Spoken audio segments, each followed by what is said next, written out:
Hello, and thank you always for always watching Let's Talk. Yes, I repeated my always twice. Alright, I'm always excited. It's like I'm falling in love with always today, right? Okay, I'm excited to be in your face again. And as you all know, this is Let's Talk on DNT Work. My name is Olujoke Mosaku. And as usual, we bring you exciting topics, important issues, and God so good. This is May, the month of mental health awareness, and we are joining the train by actually bringing this topic to you to also, to help you remember or to, to keep us abreast of what mental health is and how we could help ourselves or we can help ourselves or those around us. Well, thank you again for always watching Let's Talk. And remember, please subscribe to our YouTube channel. Your support is graciously needed. And as we go on this ride, I have someone special with me. Like I said, the topic is mental health. But the person doing this discourse with me is right here. And she is no one else but Miss Pat Nwando. We call her Queen P.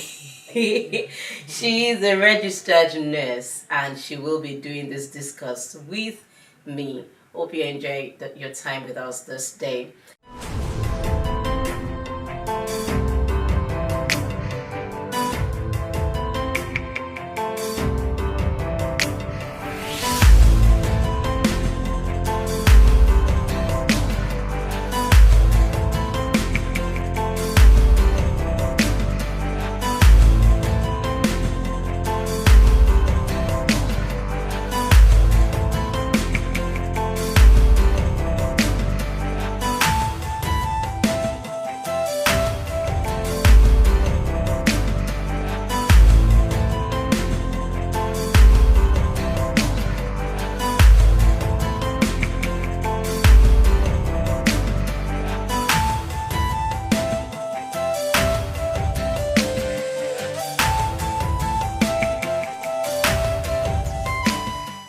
Thank you so much, Miss Watts, for coming on the show.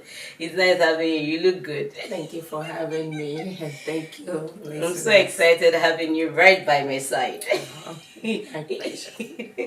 Thank you so much. Now, it's Mental Health Awareness Month.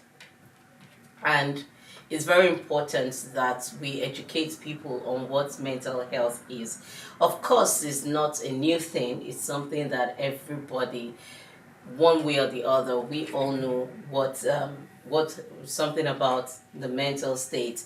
But because it's a month of mental health, that means it's very, very important that a month has been created for it. Now, how would you explain mental health? Thank you again for having me, and thank you for this wonderful opportunity. Thank you. Mental health includes emotional, psychosocial, and well-being of people around. It involves our feelings and our interactions and how we act to people. So awareness is also the ability to be aware and to know what and to recognize the behaviors that interferes with people at the same time, and also how to tackle it and deal with it. So now, in general, how would you explain mental health? Everything that has to do with it, the issues surrounding mental health. Thank you. So mental health has to do with, like I said earlier, like behaviors and some other abnormal behavior that has to do with like post-traumatic disorders, like anxieties, drug abuse. There are so many. Some includes like bipolar disorders and psychosis, to mention but just a few. It has to do with abnormal behaviors in general. So do they have triggers that triggers this situation anytime? Yeah, sure. There are so many factors that triggers mental health. and it has to do with both adults and children. I mean, people of all ages. Everybody goes through mental health issues, and some it could be the societies, you know, especially with the way things are right now and post pandemic. Oh yes, we'll actually get there. It's true. I can't agree less with you on that. Yeah. Pre-pandemic, there has been issues of mental health that people are going through, but with COVID-19, kind of made everything like more prevalent with people. You know, it involves so many things about people having to lose a job and worries for financial difficulties that can lead people to anxieties. Also, with the issue of people losing their friends, their co-workers, their loved ones, that can be a risk factor for suicidal ideations. It can also cause someone to try to harm themselves or harm someone else. Also, with restriction from socialization, that was a big problem, especially among the young ones. You know, people who were used to doing things together, hanging out, and all of a sudden, all those are being restricted. So that kind of, you know, had a lot to do with people and their behaviors, and you know, being isolated and not doing things that you like to do and you love to do. It takes a lot of weight out of people. Wow. Yes. Well, like I said earlier, that I can't agree less with you on the issue of the post-pandemic, because even before pandemic, we have issues of mental health. But having gone through pandemic, that people had to stay at home, couples had to be together. You know, at that point in time, the busy person has to be refined to a particular place. So everybody started living a regimented kind of life. Now, with that, of course, it could trigger depression and all sorts and all of that. Now, why is it so important that we talk about mental health? Um, Thank you again for that. It is very important to talk about mental health, especially now. Like I mentioned earlier, mental health has been a topic that most people shy away from discussing. Reason that because they have the fear of stigmatization, they have the fear of isolation, the fear of being treated differently. You know, people kind of lose that interest and that urge to come out to say, yeah, hey, I need help. Even a bipolar person? Bipolar, I mean, on that aspect, that requires, you know, clinical interventions. On that aspect, it should be like a help coming to that person and noticing it and, you know, providing the help for that person or for that individual. But in general, like depression and anxieties, those are the one that most people, you know, try to unaddress, you know, because they have this fear of stigmatization. But in today's world, like I said, post pandemic, there has been so many resources from the state and private authorities going around, you know, spreading these provisions for colleges, elementary schools, and even in workforces. So these provisions are being made because this is a time that people really need help and to get a hand on all these resources.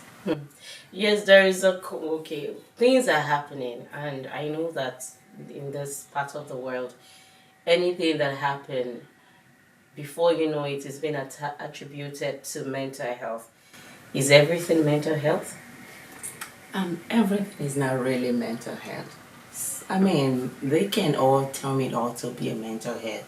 It could be some form of personality disorder. Oh, yeah. So let's Like, separate personality disorder with mental health. If you can just give us an understanding of what that is.